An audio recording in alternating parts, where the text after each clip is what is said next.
सोचिए, अगर सिर्फ खराब रिजल्ट्स और ग्लोबल टेंशन ही वजह होती तो गिरावट शायद इतनी भयानक नहीं होती। इसका मतलब असली खिलाड़ी कोई और है। ये है वो नंबर 29,000 करोड़ रुपए। जी हाँ, जनवरी में अब तक मतलब सिर्फ 19 दिनों के अंदर FIIs यानी फॉरेन इंस्टीट्यूशनल इन्वेस्टर्स ने इंडियन मार्केट से 29,000 करोड़ रुपए निकाल लिए हैं।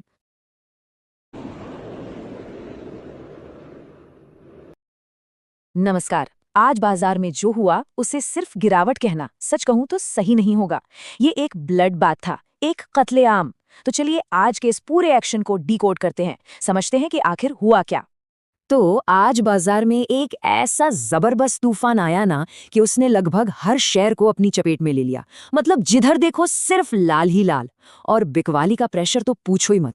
लेकिन सवाल ये है कि क्या ये सब सिर्फ कुछ खराब रिजल्ट्स का रिएक्शन था, या फिर पर्दे के पीछे कोई बहुत बड़ी गेम चल रही है। आज हम इसी की तह तक जाने की कोशिश करेंगे। एक एक्सपर्ट ने आज की सेलिंग को क्या खूब कहा है कि ये कोई हाथ से होने वाली छोटी मोटी कटाई नहीं थी।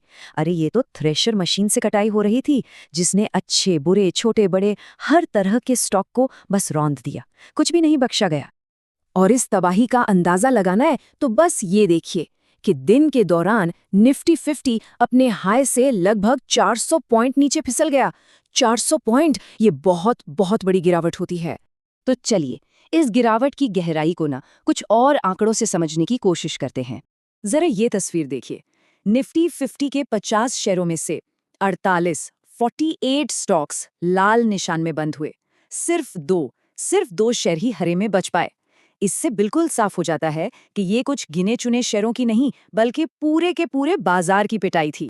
और ये आंकड़े तो कहानी को और भी ज्यादा साफ कर देते हैं। सोचिए, हर एक बढ़ने वाले शेयर के मुकाबले 5 शेयर गिर रहे थे। मतलब मार्केट ब्रेथ जिसे कहते हैं, वो पूरी तरह से नेगेटिव थी। इससे पता चलता है कि सेलिंग प्रेशर कितना जबरदस्त था। तो भाई, इस तबाही के पीछे आखिर वजह क्या बताई जा रही है? चलिए पहले उन आम वजहों पर एक नजर डालते हैं जिनकी चर्चा हर कोई कर रहा है। तो पहली नजर में ना 2 बड़े विलन नजर आते हैं। एक तो हमारी बड़ी बड़ी कंपनियां जैसे TCS, इन्फोसिस और HDFC बैंक। इनके रिजल्ट्स उम्मीद से काफी कमजोर आए। और दूसरा, दुनिया भर में जो टेंशन बढ़ रही है वो। लेकिन क्या कहानी बस इतनी सी है? चलिए अब आते हैं इस पूरी कहानी के सबसे बड़े ट्विस्ट पर। एक ऐसा मिस्टीरियस आंकड़ा जो शायद इस गिरावट की असली वजह की तरफ इशारा कर रहा है। सोचिए, अगर सिर्फ खराब रिजल्ट्स और ग्लोबल टेंशन ही वजह होती तो गिरावट शायद इतनी भयानक नहीं होती। इसका मतलब असली खिलाड़ी कोई और है। ये है वो नंबर 29,000 करोड़ रुपए। जी हाँ, जनवरी में अब तक मतलब सिर्फ 19 दिनों के अंदर FIIs यानी फॉरेन इंस्टीट्यूशनल इन्वेस्टर्स ने इंडियन मार्केट से 29,000 करोड़ रुपए निकाल लिए हैं। ये एक बहुत बहुत बड़ी रकम है। और देखिए, ये स्लाइड ना पूरी कहानी को एक फ्रेम में दिखा देती है। एक तरफ है FIIs, विदेशी पैसा जो ताबड़तोड़ बिकवाली कर रहा है, मार्केट से बाहर भाग रहा है। और दूसरी तरफ है हमारे DIIs, हमारे डोमेस्टिक फंड्स, जो मार्केट को संभालने के लिए लगातार खरीद रहे हैं।